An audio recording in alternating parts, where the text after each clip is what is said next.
জ্যৈষ্ঠ পূর্ণিমায় পালিত হয় জগন্নাথ দেবের স্নানযাত্রা। কেন পালন করা হয় জগন্নাথের স্নানযাত্রার উৎসব? এরপরেই নাকি জ্বর আসে জগন্নাথ দেবের। কিভাবেই বা সাজানো হয় জগন্নাথের স্নান মণ্ডপ? এই স্নানযাত্রার গুরুত্ব কি এবং জল দূষিত হলে কেন সর্বনাশ হয় জানেন? কোন পদ্ধতিতে জগন্নাথ দেবকে স্নান করানো হয়? স্নানযাত্রায় মানা হয় এই কঠিন নিয়মগুলি। সবটাই জানুন বিস্তারিতভাবে আমার আজকের এই ভিডিও থেকে। নমস্কার বন্ধুরা, অজানার পথের নতুন পর্বে আপনাদের সকলকে স্বাগত জানাই। পুরীর জগন্নাথ মন্দিরে পালিত হয় অদ্ভুত সব রীতিনীতি, যার মধ্যে স্নানযাত্রার উৎসবে পালিত হওয়া নিয়মগুলি অবাক করে সকলকে। জ্যৈষ্ঠ পূর্ণিমার মাহেন্দ্রক্ষণে জগন্নাথ দেবকে স্নান করানোর যে আয়োজন, সেটি হলো জগন্নাথের স্নানযাত্রার মহোৎসব। স্কন্দপুরাণ অনুসারে রাজা ইন্দ্রদ্যুম্ন যখন জগন্নাথ দেবের কাঠের বিগ্রহটি প্রতিষ্ঠা করেন, তখন থেকেই শুরু হয় এই স্নানযাত্রার উৎসব।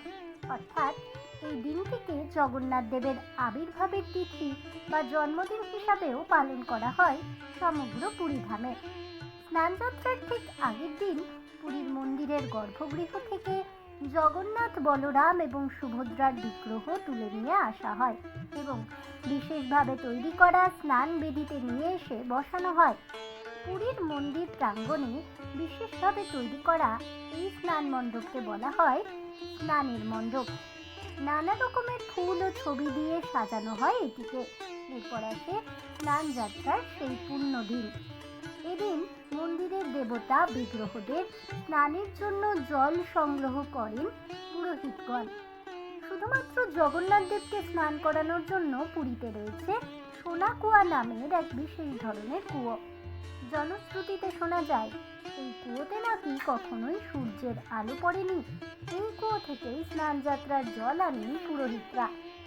জল আনার সময় পুরোহিত সেবকগণ তাদের মুখ কাপড় দিয়ে ঢেকে এমনভাবে রাখেন যাতে তাদের মুখনিঃসৃত কোনো কিছু দ্বারা, এমনকি তাদের নিঃশ্বাস দ্বারাও জগন্নাথ দেবের পবিত্র স্নানের জল দূষিত না হয়। এরপর একে একে এনে রাখা হয় 108টি সোনার ঘড়ায় এই জল। এই জলে মিশ্রিত হয় নানান রকমের সুগন্ধি ও বিভিন্ন ভেষজ উপাদান। তাছাড়া মন্ত্রোচ্চারণের মাধ্যমেও শুদ্ধিকরণ করা হয় জগন্নাথ দেবের স্নানের এই পবিত্র জলকে। অন্যদিকে স্নানযাত্রাকে কেন্দ্র করে সমান তালে এগিয়ে চলে বিগ্রহের সাজসজ্জা। জগন্নাথ, বলরাম এবং সুভদ্রা দেবীকে আবৃত করে রাখা হয় নরম সিল্কের কাপড় দ্বারা। লাল এক ধরনের পাউডার দিয়ে অতি যত্নে দেওয়া হয় প্রলেপ। ফুলে ফুলে ভরে ওঠে বিগ্রহের চারিপাশ, আর থাকে সুগন্ধি ধূপ ও ধুনো। এরপরে শুরু হয় মূল স্নান পর্ব। স্নানযাত্রার দিন সন্ধেবেলা স্নান পর্ব সমাপ্তির পর জগন্নাথ, বলভদ্রকে গণেশের রূপে সাজানোর জন্য হস্তিমুখ বিশিষ্ট মস্তকাবরণী পরানো হয়। জগন্নাথ দেবের এই রূপটিকে বলা হয় গজবেশ। পাশাপাশি সুভদ্রা দেবী ধারণ করেন পদ্মবেশ। এই নিয়ম শেষে জগন্নাথ দেব প্রতীকীভাবে অসুস্থ হয়ে পড়েন। প্রায় 108 ঘড়া জলে স্নান করে জ্বরে আক্রান্ত হন মহাপ্রভু জগন্নাথ। তাই এই সময় তাকে রাখা হয় রাজবৈদ্যের চিকিৎসাধীনে এবং গোপন একটি সংরক্ষিত কক্ষে। জগন্নাথ দেবের এই অসুস্থতার পর্যায়টি অনাসরা নামে পরিচিত ভক্তদের কাছে। এই সময় ভক্তরা ভগবান জগন্নাথ দেবের দর্শন পান না।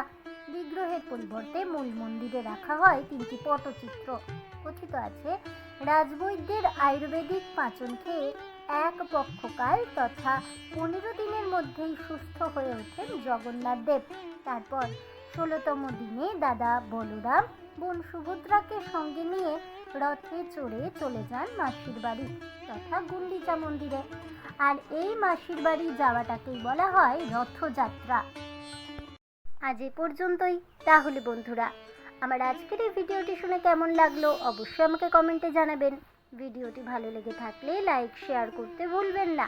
আমার চ্যানেলের নতুন বন্ধু হয়ে থাকলে চ্যানেলটিকে সাবস্ক্রাইব করে দেবেন। পাশে থাকা বেল বাটনটি প্রেস করে রাখবেন নতুন ভিডিওর নোটিফিকেশন পাওয়ার জন্য। ফিরে আসছি পরবর্তী ভিডিও নিয়ে। ততক্ষণ সবাই ভালো থাকুন, সুস্থ থাকুন, আর অবশ্যই সঙ্গে থাকুন আর দেখতে থাকুন অজানার পথে।